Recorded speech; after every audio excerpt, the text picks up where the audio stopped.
Hello everyone, আজ বানাবো ডিমের তরকা। তো তার জন্য নিয়েছি পেঁয়াজ কুচি, আদা কুচি, রসুন কুচি, লঙ্কা কুচি আর নিয়েছি সেদ্ধ করে নিয়েছি মুগ সামান্য নুন আর হলুদ দিয়ে সেদ্ধ করে নিয়েছি এখানে। তারপর আমি গ্যাসে কড়াইটি চাপিয়ে দিয়েছি আর তাতে সামান্য তেল দিয়ে দিয়েছি। তো তেলটি গরম হলে আমি এক এক করে পেঁয়াজ কুচি, রসুন কুচি, আদা কুচি, লঙ্কা কুচি সমস্ত কিছুটাই দিয়ে দিচ্ছি। তারপর সামান্য হলুদ গুঁড়োও দিয়ে দেব আর সামান্য নুনও দিয়ে দিলাম।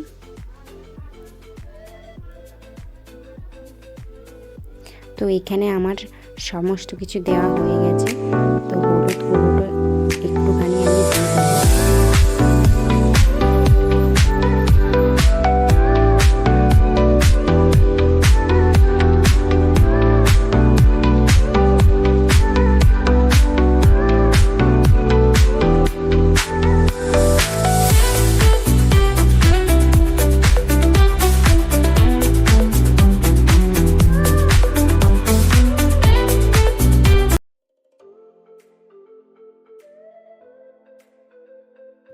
তারপর আমার এখানে হালকা ভাজা হয়ে গেলে আমি সিদ্ধ করে রাখা মুগটি এখানে দিয়ে দিচ্ছি।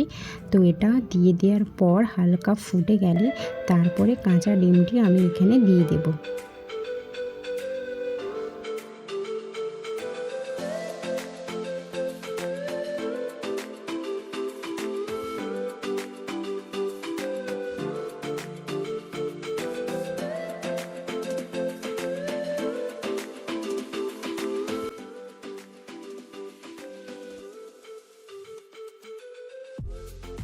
তো এটি ফুটে গেছে, এবারে আমি কাঁচা ডিমটি এর মধ্যে দিয়ে দেবো।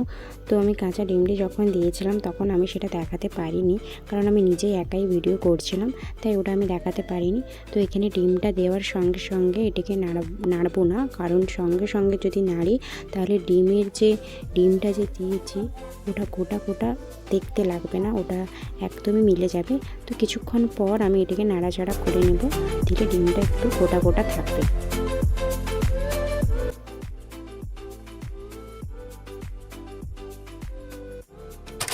তো এবার আমি এটাকে একটু নাড়াচাড়া করব, দিলে দেখতে পাবেন এই দেখুন এইভাবে ডিমের আকারটা নিয়েছে।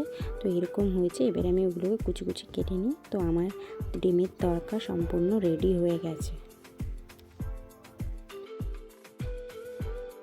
তো আমার ডিমের তরকা ফুল রেডি হয়ে গেছে। এবারে একটু স্বাদটা চেখে নিয়ে নুন ঠিক আছে কিনা একটু দেখে নিই, ব্যাস আমার রেডি। এই আমার ডিমের তরকা রেডি।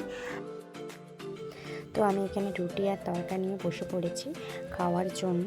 তো দুটো রুটি আর একটু তরকা নিয়েছি, দেখি কেমন টেস্ট হয়েছে, নুনটা ঠিকঠাক হয়েছে কিনা তো দেখছি। তো আমি এখানে রুটি আর তরকা খাচ্ছি, সব কিছুই ঠিকঠাকই আছে, ভালোই লাগছে। তো আপনারাও চাইলে এভাবেই বানাতে পারেন। তো দেখা হচ্ছে নেক্সট কোনো ভিডিওতে, ততক্ষণের জন্য টাটা বাই।